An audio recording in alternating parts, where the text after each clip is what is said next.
Welcome to a Business Growth Mindset podcast. I'm Kristian Livolsi, and I'm incredibly excited and grateful to be here today and share this amazing episode with you. My purpose is to change the world one person at a time so that I can help them become the very best versions of themselves. To all the business owners and entrepreneurs, the crazy ones, the believers, the doers, the clever makers, the action takers, and everyone else in between, this podcast was designed for you. Today's episode, I discuss what does purpose, crisis resistance, and resilience have in common. I realized the answer to this question only yesterday. After my final presentation at ShowUp2020 Entrepreneurship Bootcamp, I was compelled to bring it all together in this week's episode. If this is your very first time visiting my channel or listening to my content, please make sure you subscribe by clicking the subscribe button now, as well as the notification alert. Otherwise, you're likely to miss future episodes. So stick around and listen up, because what I'm going to share with you has the power to change your mindset and those around you. This week, I was one of 9 speakers who were tasked to educate, inspire, and drive action at ShowUp2020 Entrepreneurship Bootcamp. Big shout out to Rosalind Fu and her team for bringing it all together, and a massive thank you to the enormous feedback and action that I witnessed. I was very fortunate to be presenting on 3 topics that are absolutely relevant right now as we experience a new historical event in COVID-19, but also topics that inspire change and action. As you know, my purpose is to change the world one person at a time so that I can help you become the very best version of yourself. By presenting at ShowUp2020, I got to fulfill this purpose, and I know by the hundreds of comments that I was able to provide value and impact. Here are the 3 topics that I was blessed to cover: power of resilience, what it is, why does it matter, and how to build it. Why purpose matters and how to find your why, and how to deal with change, the challenges, the resistance, and the models and secrets that come with it. Now, on the final day for me, which by the way was only yesterday, I was left with this overwhelming feeling that I had left something on the table. Now, I wasn't quite sure, so I meditated and did some self-reflection, and boom, this morning at 5 a.m. I realized that the purpose, crisis, resistance, and resilience have so much in common, but we rarely speak of them together because there is way too much to cover, and we often think of them as separate. Well, today I'm going to bring it all together because it moved me, and I want the same for you. The entire week moved me, in fact. It moved me so much that it has impacted my self-belief. It has forced me to become more impactful and help more people become the very best versions of themselves. Now, regardless of the time and circumstances that we face, one thing that I've found to be true is that we are rudderless without purpose, and too often we feel lost and desperate for meaning. During challenging times, we are all faced with the same consequences that come with change, our fixed mindset, and our resistance. And we all know that resilience is the ability to overcome adversity. But I believe it goes far beyond just weathering the storms. Resilience is learning and growing from the challenges that we face. And for this reason, at its core, I see resilience as the difference between failure and success. Now, Confucius says, "Our greatest glory is not in never failing, but in rising every time we fall." Stephen Hawking said, "Intelligence is the ability to adapt to change." And Mark Twain, the 2 most important days in your life are the day that you are born and the day that you find out why. I say the one singular thing that purpose, crisis, resistance, and resilience have in common is courage. That's right, it's courage. And before I jump in to courage, let's reflect on change and resistance, and then we're going to link it into purpose and resilience. The challenges that we face when implementing change, be it forced or planned, will often create resistance. It is important as a leader that you understand that to do to understand what to do with universal resistance. You see, resistance will manifest in many ways, from inertia to foot dragging to sabotage and rebellion. And as leaders, we need to equip ourselves with the very best tools, and that is understanding the predictable universal sources of resistance in each situation and then create strategies to tackle them. You must always be authentic, transparent, honest, fair, and fast. To overcome resistance, make sure you acknowledge that the change will create more work. Allow some people, therefore, to work exclusively on implementing the change and provide them incentives for those that participate immediately, as well as reward and recognize the champions. Resistance comes from uncertainty. Now, if people are scared, uncomfortable, and fearful, then the change will be resisted, and we all know that. So you must create a sense of safety, certainty for people, and you must have an inspiring vision to have them follow you down that rabbit hole. Now, you can do all this with a process that is clear, simple, and time-framed. And that is why it's critical that as a leader, you celebrate failure and you recognize the past successes despite the change. You need to make it explicitly clear that the world changes and we must continuously be able to adapt to the forces that influence our direction. And a growth mindset, ladies and gentlemen, is the key to letting go, moving on, and growing into the unknown with confidence, or shall we say courage. Then there are the unintended consequences that come with the change that cause resistance. So change creates ripples that can reach beyond your circle. It disrupts customers, departments, suppliers, your family, your community, as well as you. Now, this can create a catastrophic sequence whereby people rebel against the change who aren't even impacted or have nothing to do with the change. So you need to ensure that you think wide and far before implementing change and consider all your stakeholders. And this ripple effect will be minimized and there will be less disruption. Now, you can never overinvest in reassurance, excellent communication, education, support services, and mentoring. In challenging times where change is forced, it's imperative that we must win the hearts and minds of the people for the change to be successful. Okay? So we need to use every effective communication channel possible to broadcast our vision and our message. And remember, actions speak louder than words, and even more than words. So even more important is what is said is done. Now, leaders who transform their organizations, guess what they do? They walk the talk. Nothing speaks as powerfully as someone who is backing up their words with behavior. And this is where knowing your purpose matters. Your purpose is your fuel and your vision. Your why is what gives you a sense of determination. It's what gets you motivated. It keeps you motivated. Your purpose, the reason why you do something, is what makes you outcome driven. Uncovering your purpose means that you are able to take action. You are able to take action because when you know what your purpose is, you understand the meaning behind everything that you do. Now, I'm so blessed to have Lucy, who supports me wholeheartedly in fulfilling and living out my purpose. For me, having the support of my family and the support of positive relationships allows me to live my purpose, which is what creates the harmony between my professional purpose and my life purpose, because I have complete respect for what Lucy and our children need. There may be times in your life when you lose your way, but when you are lost and you have a purpose, you can always find your direction again.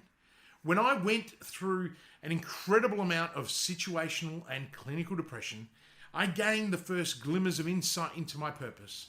I uncovered a really deep purpose for living, and that was what drove me out of the darkness. The resilience button kicked in and set me on a road to recovery. So why does purpose make a difference to depression? So according to Schaefer, right, it was hypothesized that one mechanism through which high purpose in life may protect against depression and the wear and tear of life stresses is by providing a buffer from negative events, promoting reappraisal and motivated coping processes, decreasing broadening and ruminative thinking styles, supporting faster and better recovery, and thus increasing resilience. So, when you have a purpose, you will always have a healthier outlook on work and life. Understanding your purpose allows you to make yourself vulnerable and to put your values out into the world. Although you'll still make mistakes along the way, obstacles appear smaller, problems become opportunities, and your mental health becomes stronger. You're building resilience. It is so easy to become fixated on the what and the how of achievement. This fixation is the reason many people don't recognize it. First and foremost, their focus should be on the why.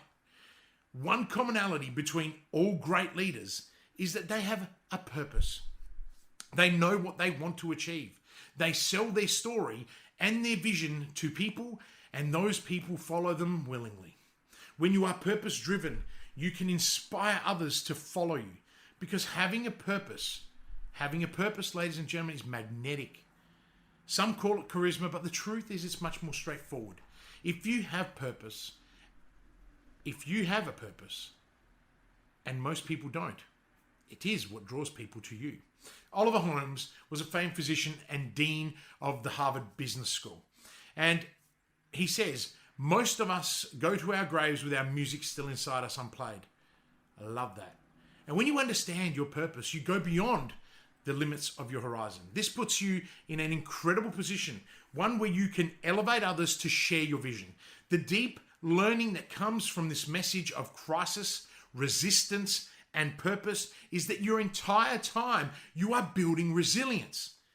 The most important lesson of developing resilience is the knowledge that you are not alone. We all go through change. We all feel lost sometimes. We all make mistakes. We all fail, and we all get things wrong. You don't have to pretend that you are invincible. In fact, resilience means allowing yourself to be vulnerable. The wonderful Brené Brown says vulnerability is about showing up and being seen. It's tough to do that when we're terrified about what people might think or see. Understanding how to face failure through resilience is important in our everyday lives as individuals, but also as leaders, and creating a culture at work that can facilitate failure. Being resilient does not mean that you are covered in some kind of impervious armor. To be genuinely resistant, you really need to be open. Resilience is about attaining a level of self-awareness and empathy that enables you to operate intuitively. Now, this means that when the storms come, guess what? You're the one handing out the umbrellas. And this leads me to courage. Each and every one of you listening to this message has the courage to live a purposeful life, to overcome a crisis, to build resilience, and to break down resistance. Many of you are searching for it, and many of you have limitless power. You have more power than you know. You have the power to change and the power to create. You are an influencer within your very own circle. You may not even think it or know it, but you are. And this provides you with the power to change and create change. You need to build on your courage. So courage is what brings this all together. Courage is much more than the attributes. It's a skill, and it can be developed. So, how do we do this? How do we develop courage and use it for dealing with adversity or difficult situations? Now, in business, courage is often an action which we can refer to a special kind of risk that's been taken. Good leaders have a greater willingness to make bold moves. They do so by deliberation and preparation, and this avoids career suicide or business failure by increasing the chances of success. This is much more than a visionary leader's inborn characteristics, but rather a skill in decision-making that improves with practice. Most great leaders and entrepreneurs teach themselves to make high-risk decisions, and this is learned over time. These steps are not difficult, but they require practice. It's about being measured and calculated, and too often, new leaders and entrepreneurs and business owners, as well as individuals, make rash and unproductive decisions, often based on irrational behavior or emotion. So I'm going to share with you 6 steps, and this 6-step process that is going to help you to develop courage and give you the edge in living a more purposeful life, overcoming crisis and resistance, as well as helping you build resilience. So number 1, you got to set goals.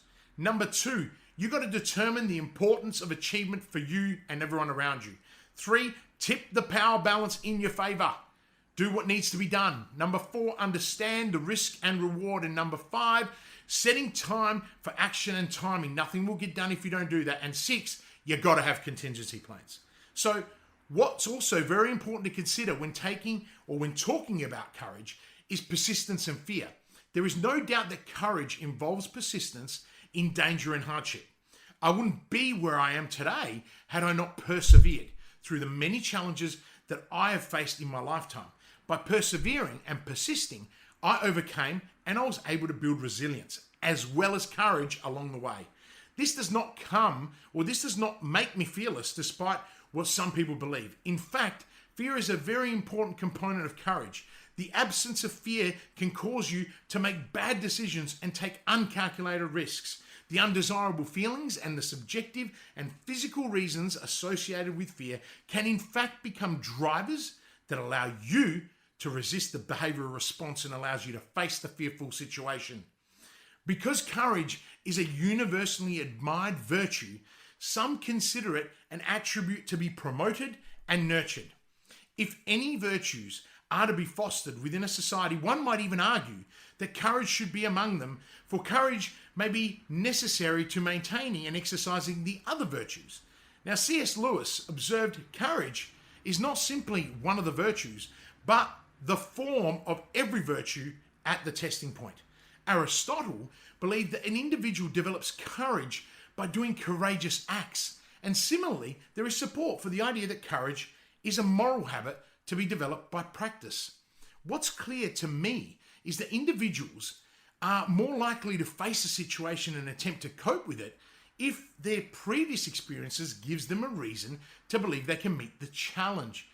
Resilience. This is why it's so important for us to take action and build resilience so that each challenge that we face makes us stronger and more courageous in anticipation for the next opportunity. Today's podcast was all about fulfilling my purpose, being part of a change movement, breaking down things that hold us back, and creating a more purposeful life for everyone, more resilient society, and one that can be courageous through change, adversity, challenges, and resistance. Purpose has become a cornerstone in my teachings and coaching of business owners.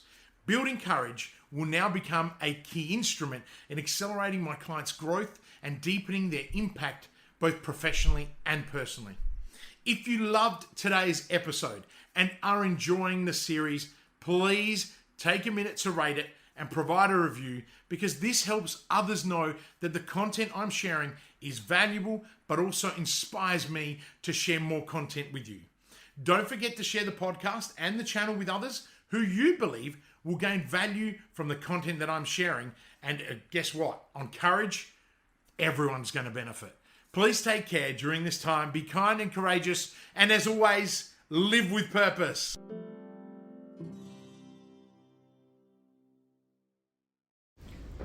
Are you ready to start taking action on your business?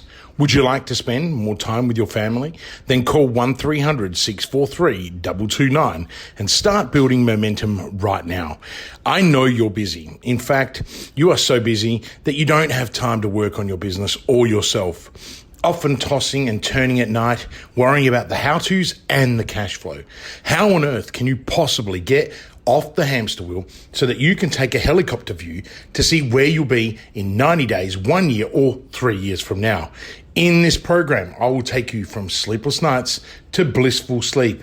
You'll have more time with your family and you will have the clarity and direction so you can grow and flourish. Call 1300-643-229 now and start building momentum.